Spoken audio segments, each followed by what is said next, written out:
Тэгэхээр юуны өмнө би эхэндээ бол Бурхны өмнө их төвчээргүй байсан. Зүгээр л миний Бурхнаар хийлгэхийг хүсэж байгаа зүйлсийг Бурхан яагаад хийхгүй байгааг би ойлгохгүй байна гэх мэт.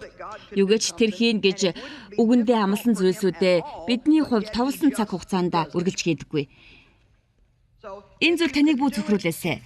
Харин та нэг л зүйлийг мэдэж аваарай. Бурхан биднийг бүхнийг хийх чадaltaй бөгөөд тэрэнд юу ч хэцүү биш. Харин тэр хараахан хийхгүй байна уу? Тэгэхээр та ямар нэгэн зүйлийг 5 жил хийж байгаа бол та яагаад 1 жил хийхгүй байгаа юм бэ? Яагаад би энэ олон зүйлийг туулж байгаа юм бэ?